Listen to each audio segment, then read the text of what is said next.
आज हम world express के विश्व प्रतिभा मंच पर आपकी भेंट करवा रहे हैं इंदौर की एक ऐसी बहुमुखी प्रतिभा शरद भाले से, जो अध्यात्म, योग, गायन में पारंगत होकर रचनाधर्मिता से लंबे समय से जुड़े हैं। शरद जी से वर्ल्ड एक्सप्रेस के प्रधान संपादक राजकुमार हंस ने मुलाकात की। इस अवसर पर आपने ख्यातनाम भजन लेखक रमेश चंद्र मौर्य द्वारा लिखित भजन सुनाकर समा बांध दिया। आपसे हुई मुलाकात का ब्यौरा इस प्रकार है। भजन प्रेमियों का यह संदेश हमको आया है कि आप कृष्ण भगवान का भी एक भजन श्री भाले जी के श्रीमुख से सुनवाने की कृपा करें तो बहुत अच्छा रहेगा। आइए, स्वागत है भाले जी, आप कृष्ण भगवान पर एक भजन सुनाकर सबको आनंदित करें। आपका स्वागत।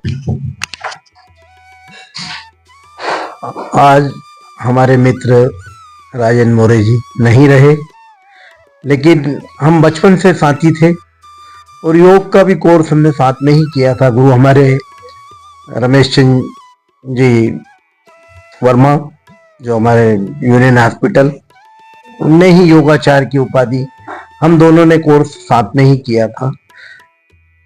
मैंने कहा कि मुझे नहीं आएगा ये कोर्स, लेकिन राजेंद्र बाबू बोले कि नहीं दादा आप कर लो, तो अपन दोनों जोड़ी में कर लेंगे। जब से हम नित्य प्रतिदिन योग करते थे, लेकिन कुछ अनायास आकस्मिक ऐसी घड़ी आई जो सारे कर्मों से निवृत्त होकर उन्होंने बहुत अच्छा घर को जमा के गए, नया घर बनाया, उसका आनंद नहीं लिया। लेकिन कौन बोता है और कौन काटता है, यही संसार का नियम है सब।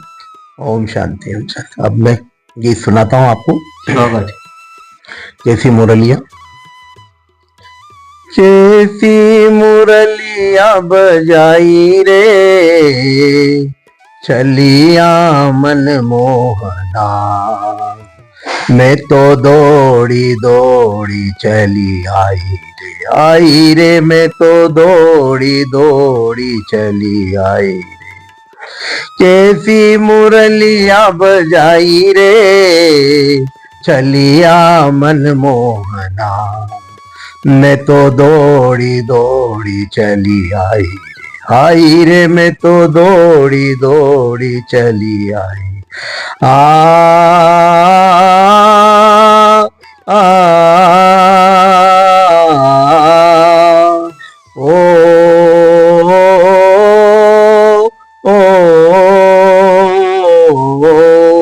काहे ती मुरली बजाई, मेरे मन को चैन न आए। काहे ती मुरली बजाई, मेरे मन को चैन न आए। नंद लाला ओ कन्हैया, काहे ती मुरली बजाई, मेरे मन को चैन न आए। नंद हो गई मैं सब काम अपना, आई करके घर से बहाना, चलिया मन मोहना, मैं तो दौड़ी दौड़ी चली आई रे, मैं तो आई दौड़ी चली आई रे।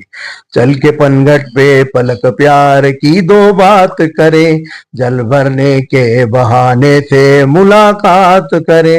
नार नवेली हूँ मैं और सहेली हूँ, पनघट पे मेरी भैया मरोड़ी, मैं जो बोली मेरी मटकी जो फोड़ी। पनघट पे मेरी भैया मरोड़ी, मैं जो बोली मेरी मटकी जो फोड़ी। रमद लाला ओ कन्हैया, काहे ती मुरली बजाई, मेरे मन को चैन न आए। नंद लाला ओ कन्हैया, ओ कन्हैया। क्या बात। जय श्री कृष्ण। वाह वाह। कृष्ण भगवान की भक्ति में गाया हुआ ये भजन भी आपको बहुत अच्छा लगेगा। आपकी प्रतिक्रियाओं का स्वागत है। कृष्ण भगवान की जय, राम भगवान की जय। वर्ल्ड एक्सप्रेस के समस्त दर्शकों का हार्दिक अभिनंदन। आज विश्व प्रतिभा मंच में हम मिलवाने जा रहे हैं शरद चंद्र जी भाले जी, जो कि बहुत अच्छा अहिल्या नगरी के कलाकर्मी हैं। सवाल हमारे, जवाब हमारे, यह रुचिकर साक्षात्कार आपको बहुत अच्छा लगेगा। हम भाले जी आपका अभिनंदन करते हैं वर्ल्ड एक्सप्रेस में। आपसे जानना चाहेंगे कि आपके माताजी पिताजी का क्या शुभ नाम, आपका जन्म कहाँ हुआ, एजुकेशन कहाँ हुआ, ये क्या बताएंगे आप? मेरे पिताजी कृष्णदास जी भाले, जो आकाशवाणी में कार्यरत थे, उन्होंने 40 साल आकाशवाणी की नौकरी करी और सागर दूरदर्शन में जाके उनका ट्रांसफर हो गया था। वहाँ अकाउंटेंट हो गए थे और वहां से 26 दिन नौकरी करके लौट रहे थे कि आकस्मिक दुखद उनका बस में ही निधन हो चुका था। हमें तो सेकंड डे मालूम पड़ा कि ऐसा ऐसा हो चुका है। और हमारी माताजी का नाम नानीबाई भाले, जो बहुत सरल स्वभाव की थी, यानी कभी हमको डांटा नहीं उनने और कोई चीज की तकलीफ भी नहीं पड़ने दी और बहुत सादा सरल स्वभाव। और मेरा नाम शरद कुमार भाले। मैं माताजी का पहला पुत्र होने के नाते मेरा मऊ मध्य भारत में मेरा जन्म हुआ था। 30/5/1958 मेरी जन्मभूमि मऊ और उमरिया मेरे मामा जी का गांव है। वहां पे मेरा सब कुछ बचपन भी वहीं बीता। जब भी हम छुट्टियां होती तो मामा जी के यहाँ चले जाते थे। बस यही कि 2 महीने छुट्टी हुई कि वहां का ढोर चराना, मामा जी के यहाँ 50 भैंसे रहती थी, तो मैं उनका बस चरा के लाता था और उससे दूध निकालना ये शौक था और दूध पीने का शौक था। इसीलिए हम बचपन से वहीं चले जाते थे। तो बड़ा आनंद आता था। अब जीवन जो बचपन के दिन भुला ना देना, आज मिले ना कल तो ना, तो ये जीवन की प्राण धारणा है। अब ओम शांति ओम। फिर बाद में मैं तो काफी योग से भी जुड़ गया। सन 98 में हमने कोर्स किया था दोनों भाइयों ने, राजन मोरे जी और मैंने। तो हम करते करते फिर हमारे गुरु का हुक्म था कि आप गली गली में योग का प्रचार प्रसार करें और हर नागरिक को आप योग का बुलाएं और योग सिखाएं। तो हमने 98 से विश्वेश्वर महादेव के मंदिर में, ये मंदिर मेरे द्वारा ही निर्माण किया था। ये एक विश्वकर्मा की कृपा से जो भी हुआ है साक्षात्कार है। आज आप देख लें विश्वकर्मा मंदिर को भी, बड़ा यानी शिव जी विराजमान है वहाँ, विश्वेश्वर महादेव, अंदर पशुपतिनाथ बाबा है, राम दरबार की मूर्ति है, यहाँ बजरंग बली है, सभी यानी भगवान विराजमान है जी। ये इंदौर आप कब आ गए और आपकी पढ़ाई कहाँ तक हुई? आपके गुरु कौन रहे, आध्यात्मिक गुरु, और आपने ये संगीत की प्रेरणा कैसे ग्रहण करी? मेरा अध्यात्म का तो मैं बचपन से ही जुड़ा हूँ साहब। कुछ प्रेरणाएं ऐसी रही। गायत्री परिवार से भी जुड़ा मैं, वहां भी करीब 40 साल से हवन करने मैं गायत्री परिवार के हवन में जाता हूँ। हमारे एक बाबूजी थे मल्हारगंज, प्रकाश चंद जी बढ़ियातिया, उनने हमें मैं लेबर ठेकेदार के यहाँ लगा दिया था। ये समझो 10 साल मैंने सुपरवाइजरी करी था और मेरा पेशा है कंस्ट्रक्शन। मैं उसी टाइम से बस खूब मेहनत करी, पापा के टाइम से लग गया था। मेरा भी एक छोटा भाई है, वो भी हम दोनों ही साथ में करते थे। फिर पापा के आकस्मिक निधन के बाद में अनुकंपा नियुक्ति मैंने ही उसको दी और आज वो कर रहा है और 2 साल बाद रिटायर वो भी हो जाएगा।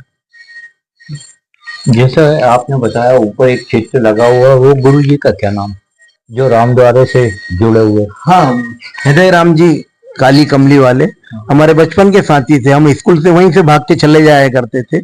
महेश्वरी स्कूल पास में ही था और राम द्वारा बिल्कुल नजदीक था। इन गुरु के बारे में क्या बताना चाहेंगे आप, कमली वाले जी? गुरु ने तो बस हमें कंठी दी थी, वो मुझे याद है। और हम 5 साल शाहपुरा गए थे और बीच में गांव पड़ता था, लेकिन कुछ योग संयोग नहीं हुआ और वो गुरु की हमें अर्थी मिली, उनकी राख जिस टाइम वो हुए। और फिर एक साल फिर ले गया वो जब, तो मैंने कहा अब जो भी है ठीक है, अब उनका हमने स्वीकार किया वो चीज को, बस वहां से फिर जिस समय सारी दुनिया में खास तौर पे भारत में नफरत का माहौल हो, उस समय आध्यात्मिक मूल्यों को आगे बढ़ाया जाए, मानवता को महकाया जाए, तो आप क्या संदेश देना चाहेंगे? आप योग से भी जुड़े हुए हैं, योग से लोग जुड़े हैं, क्या बताना चाहेंगे आप? मैं सब योग से तो जुड़ा ही था। उसके बाद में 15 साल से मैं ओम शांति प्रजापिता ब्रह्म कुमारी ईश्वरीय विश्वविद्यालय से भी जुड़ गया। वहां भी मुझे हमारे गुरु है जो, उनने भी 13 गुरु किए थे। बाबा ब्रह्मा बाबा इनका नाम है। ये सब चीजें, उसके बाद में उनके भी गुरु थे, उनके गुरु शिव बाबा, कोई उसके बाद कुछ नहीं है। अब न शिव बाबा के हाथ होते हैं, न पैर है, न खाते हैं, न पीते हैं, उठते चलते फिरते, बस उस बाबा को याद करो, बस यही वहां का उद्देश्य है। और ओम शांति का अर्थ है कि आप भी शांत स्वरूप आत्मा है। आपने भी बोला ओम शांति, तो मैं भी शांत स्वरूप आत्मा है। वहां के मूल उद्देश्य 4: ज्ञान, योग, सेवा और धारणा। तो ज्ञान से ज्ञान प्राप्त करो, योग से योग लगाओ, सेवा से सेवा करो, धारणा से जो भी आपने जो सीखा है उसको आप धारण करें। और प्रकृति के गुण और दोष भी होते हैं, जो कफ, पित्त, वात हमारे, और 3 दोष होते हैं, जो सिर ठंडा, पैर नरम और पैर गर्म, ये 4 चीजें हैं। शरदचंद्र जी भाले जी का ये साक्षात्कार आपको बहुत अच्छा लगेगा। आपकी प्रतिक्रियाओं का स्वागत है। आप एक अच्छे योग से भी जुड़े हुए हैं, आध्यात्म से भी जुड़े हुए हैं और प्रजापिता ब्रह्म कुमारी संस्थान से भी जुड़े हुए हैं। ऐसे धार्मिक व्यक्ति श्री शरदचंद्र जी भाले जी का यही संदेश है कि सब धर्मनिष्ठ बने और अच्छे कार्य करें, जिससे कि भारत का नाम सारी दुनिया में रोशन हो, आलोकित हो। यह साक्षात्कार पर आपकी प्रतिक्रियाएं सादर आमंत्रित हैं। नमस्कार।